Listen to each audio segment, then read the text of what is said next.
On retrouve Mathieu. Bonjour Mathieu. Bonjour Trina, bonjour Alexandre. Bonjour. Vous nous appelez d'où Mathieu? De Paris. Alors, vous pensez ne pas connaître votre père biologique. Et voilà, ouais, j'ai Racontez-nous. des doutes, du coup. Racontez-nous.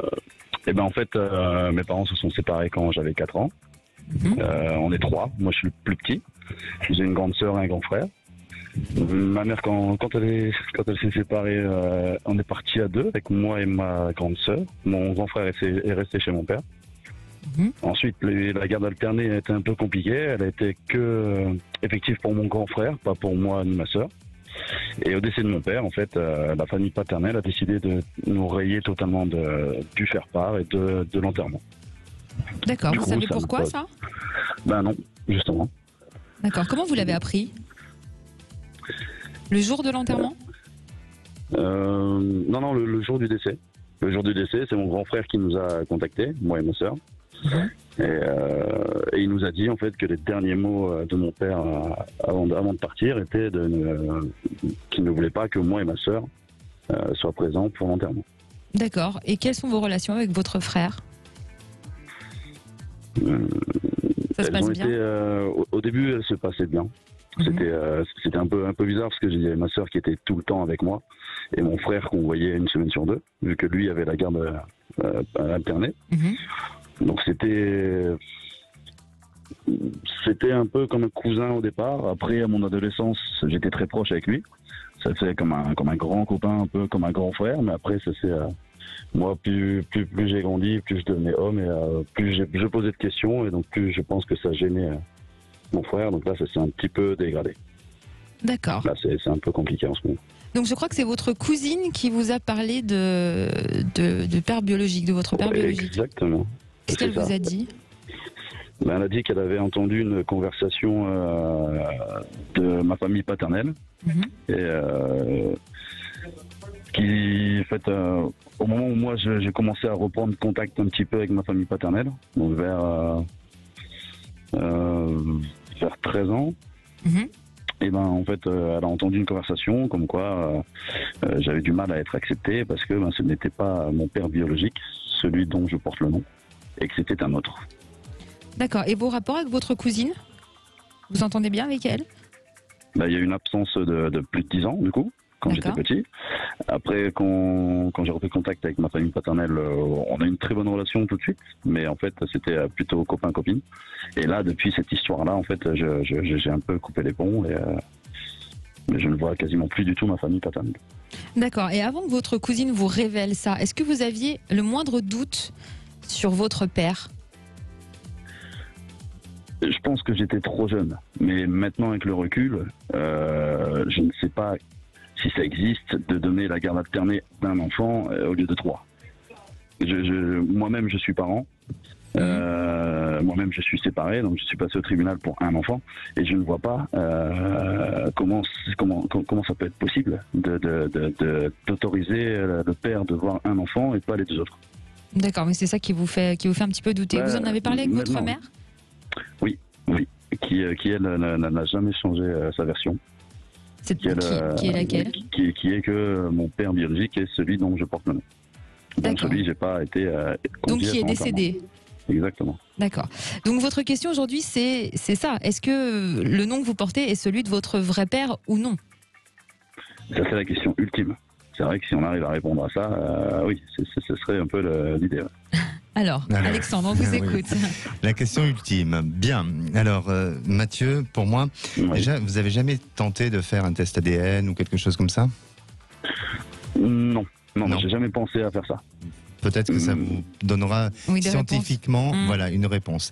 Ensuite, puisqu'on est dans une émission oui, la radio c'est parlons vrai, je vais vous dire comment je ressens les choses, mais attention, c'est mon ressenti et je vous demande vous après au fil du temps de vérifier l'information si vous pouvez avoir des informations sur ça. Mais pour moi, si vous voulez, de ce que je ressens, c'est que déjà il y a une histoire familiale qui est un peu sombre dans tout ça, et on dirait que votre maman, au moment où elle s'est séparée de votre papa, il y a eu quelque chose d'un peu de trouble, ou peut-être d'une relation peut-être extra-conjugale, ou je ne sais pas, mais il y a eu quelque chose de perturbé dans ce sens-là. Ça vous parle, ça, Mathieu?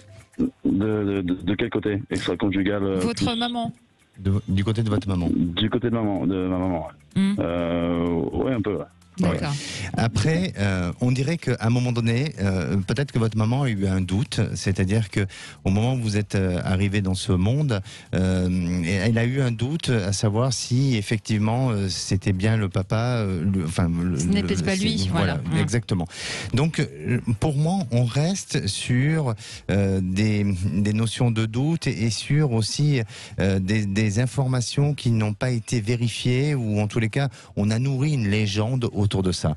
Donc, pour répondre à votre question, moi, j'aurais tendance à dire que oui, vous portez le nom de votre père, et que votre père est celui qui est parti aujourd'hui, que vous avez connu.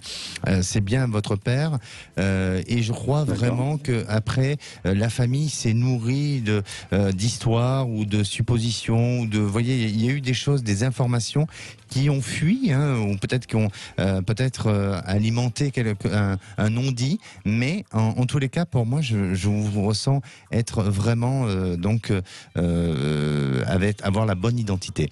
Ensuite, votre frère en question, je ressens il y a une jalousie chez votre frère qui ressort, et à la fois, alors je dis pas que c'est lui qui a divisé les choses, mais il y a quelque chose qui va pas, ou qui colle pas dans le jeu, de ce que je ressens. Donc je vous dis pas ça pour vous diviser, mais on dirait que plus tard, et dans quelques temps, et notamment dans moins de 5 ans, vous allez avoir peut-être une discussion avec votre frère, et il y aura quelque chose qui va se dire, et vous allez vraiment tout comprendre à ce moment-là, et ça va refaire un peu, c'est comme si ça redonnait un peu le fil de toute cette histoire. Et puis voilà. Et puis on dirait que, je ne sais pas, peut-être qu'il faudrait repartir un peu en arrière, mais à vos 16 ans, il y a eu un événement familial qui a fait que là, ça a montré qu'on divisait les choses, et c'était à l'âge de vos 16 ans à peu près. Je ne sais pas ce qui s'est passé dans votre famille, mais est-ce que vous le savez? Est-ce Mathieu le sait? Ou est-ce que c'est quelque chose dont il a été témoin? Il devrait le savoir, et il a été peut-être témoin aussi.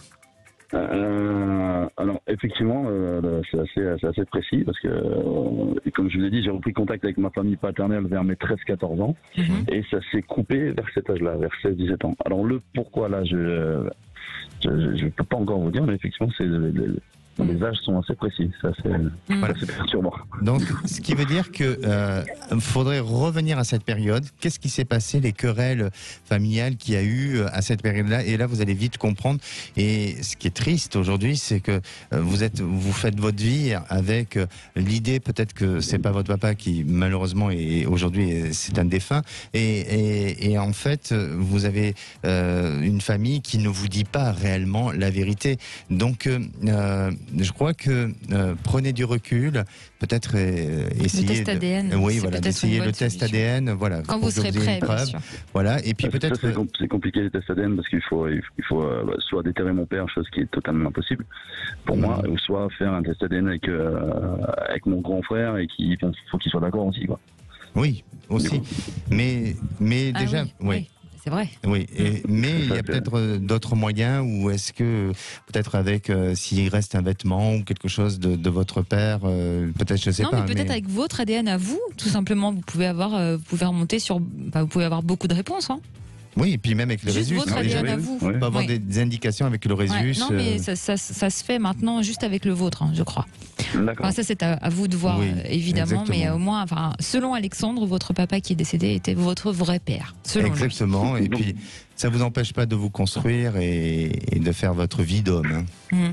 Et donc du coup, ça suscite une autre question. Est-ce que, d'après vous, est-ce que ça serait vraiment, c'est dire de mon père, son choix à lui de nous éviter de toutes ces obsèques? Ah oui, alors parce que je le rappelle pour nos auditeurs qui nous rejoindraient maintenant. Donc en fait, vous avez appris via le faire-part du décès de votre papa, Exactement. que vous n'étiez pas Exactement, c'est assez choquant. Du coup, Souhaité. voilà, en fait, c'était à son fils, mon frère, et moi et ma sœur, on n'était pas présents sur ce faire-part. Mais c'est votre frère qui vous a dit que votre papa avait émis ce souhait en décédant. Exactement. Moi, écoutez, après, je veux pas aller contre une parole, surtout votre papa n'est plus là, mais je sens que le frère divise. Donc désolé, mais voilà, j'ai un doute sur ça. Après, aujourd'hui, ça fera pas changer les choses. Et puis peut-être que le papa, lui, a eu aussi l'information, comme quoi il y avait un doute sur l'identité par rapport à la relation extra-conjugale. Donc peut-être que lui aussi a eu une réaction un peu comme ça et a voulu justement. Mais il y a quelque chose qui est un peu monté contre vous et votre sœur, qui fait que on vous a divisé un petit peu. À vérifier. À éclaircir avec votre frère, mais selon Alexandre, dans les 5 ans, il y aura une discussion qui vous permettra de tout comprendre. Une grande discussion avec mon frère. Ouais. Et si jamais le test ADN peut peut-être aussi vous aider. Merci beaucoup Mathieu pour votre témoignage très touchant. Merci à vous.